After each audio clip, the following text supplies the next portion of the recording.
How's it going, guys? Trickster here. This is week 2 of the OSCP, the journey, the road to OSCP. Let's see, last time I made a video was about a week and a half ago. I guess it was the beginning of the first week when I made the last video, and now we're about halfway through week 2 here. Decent amount of stuff has happened since then. I've been traveling a lot. From Nashville, this where I was in my last video. Now I'm back home here in Texas. But now tomorrow I actually have a flight. I'm going down to Florida for the holidays, the vacation house. Should be pretty fun, but I'll still have plenty of time to do work. Luckily for me, my family is pretty dormant. They don't really get out too much, I feel like. Definitely my brother, he's trying to become a professional gamer in Fortnite, so he's always just indoors gaming anyway. So I know I'm going to have plenty of time to keep going at OSCP and making progress. Maybe I'll do some things during the day, like with the family, go a few places, but I definitely know that I will be able to put in 5 to 6 hours a day, which if I can do that 5 to 6 hours a day, really focus time, I think I should be in good shape. Hopefully, we'll see, I guess. But let's see, what's happened since I last made a video here. I was able to root a box. It was a pretty simple exploit without going into too much detail. To be honest with you, it was a Metasploit exploit. Just scanning the labs, I saw some low-hanging fruit, so I just went after it with Metasploit. Now, obviously I realize can't use Metasploit in the exam, so my sort of plan is, before it's all said and done, to go back to the ones that I use Metasploit on and do it the manual way, just so that I can get that understanding as well. Now, one thing I understand about the OSCP is a lot of the boxes have multiple ways that you can actually get shells and stuff like that and exploit them. So I think it would definitely be beneficial that if I was ever in a situation where it's like, oh, I rooted all these boxes, I could always go back and, try different ways. Because I do have the lab for 90 days. So I'll probably hopefully end up rooting a lot of them. I guess we'll see. Let's see. I was able to root a box, and then on another one, I was able to get a local shell, not system. It was a Windows box as well. I played around a little bit with the Privesc on it, but I could have dedicated more time to it. I didn't put all that much time into it, but from the time I did put into it, I wasn't able to get a system on it yet. So that's something I'll have to go back and try harder, right? But yeah, I guess the interesting thing is, I figured, Windows boxes, let me just do a bunch of PowerShell stuff. I have all these PowerShell tools that I pulled in on my system before OSCP even started, like, Nishang, Empire, all this stuff. But the thing is, a lot of things have to be, there's certain things that have to be going for you in order to be able to use them. Like, they have to have, obviously, PowerShell supported in a high enough version.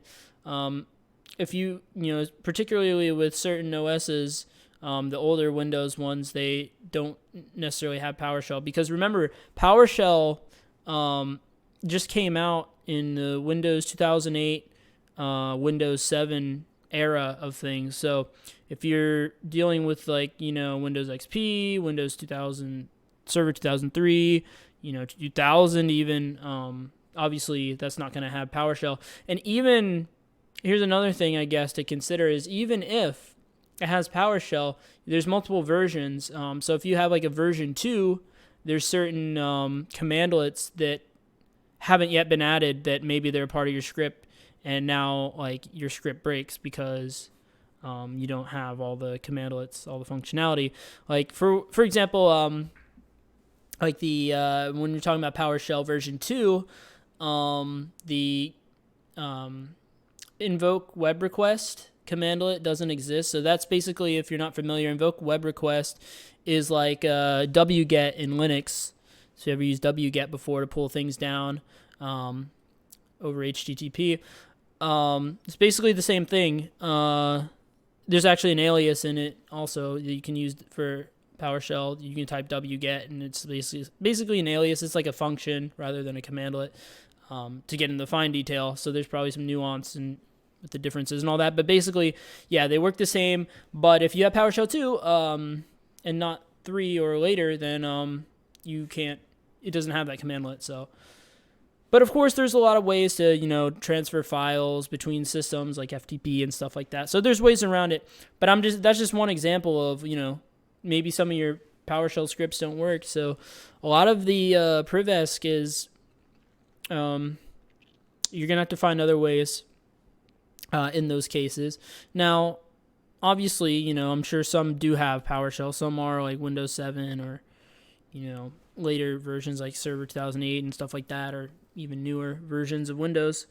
But this particular box that I was working on, it was a Windows XP, which should be easy, right? Like there should be a bunch of kernel exploits. I tried them, but I couldn't get them to work. Without rambling too much. That's just sort of been my experience. Just got to try harder there. Just to speak to the experience in general, so far, I've started to get into the labs now, a lot more than than I was when I last made my video a week ago. So yeah, I've really had more time to get into the labs. I've been going hard also though on finishing the exercises. I really try to make a point to get as much of that done as possible, and I'm almost done actually. I got like 2 or 3 more sections. I think 3 more sections left, and then a couple of questions from some other sections that I haven't, answered yet. Hopefully, I definitely hope to get that done. Have that finished by the next time I make a video next week. So yeah, hopefully we can do that. Some of those sections were kind of tricky, like the exploit section where you have to. I think that's one of my weak points is editing some of the exploits. And obviously that's a huge part of hacking, of pen testing, is being able to, grab public exploit code and edit it to get it to work for your own purposes. Because a lot of times, they'll do stuff that, isn't going to really be beneficial to you, like spawncalc.exe just to prove that you have code execution. You probably want like a shell, reverse shell, something like that, and also change your IP address to match your system, and stuff like that. And exploit code, they probably have exploit code that's doing whatever. Maybe it's calling back to their system or spawning calc exe or whatever. You just gotta generate your own shell code, put that in, blah, blah, blah. If it's a buffer overflow, then there might be like, you have to change around the memory locations and all this stuff. So yeah, it can get kind of tricky, and, there's a lot of like trial and error and playing around with stuff. But yeah, that brings me to my next point. And I don't think this is something I've never heard. I've watched quite a bit of other videos and people vlogging about OSCP, and I don't think I've ever heard this point brought up before, but this has just been my experience. So yeah, I just got to thinking about this today actually, and that is the fact that actually, a lot of people talk about OSCP preparation, and they say, you want to know this, you want to know this, you want to know this, you want to know this, and they have a long list of all these things that like they say that you should know, right? And I wholeheartedly agree that it would help, but even with that being said, I think there can be said to be a bit of a disadvantage almost to having a decent amount of background experience in the area. And let me explain, right? Like, I have like a decent amount of background experience in pen testing. Like, I work as a web app pen tester, so I'm more on the web app side. We do like SQL injection, cross-site scripting, and stuff like that, and look for vulnerabilities in web applications. So whatever common vulnerabilities you can think of, like LFI, RFI, SQL injection, cross-site, all that stuff, right?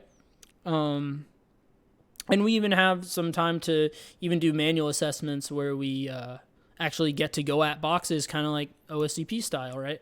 So that's cool. Like, I get to do some of that stuff for a living, and I've been doing that for only about a year. And then beyond that, I've done a lot of Hack the Box, Vuln Hub, stuff like that, and I've completed the War Games Bandit, done a little of the Narnia one for reversing.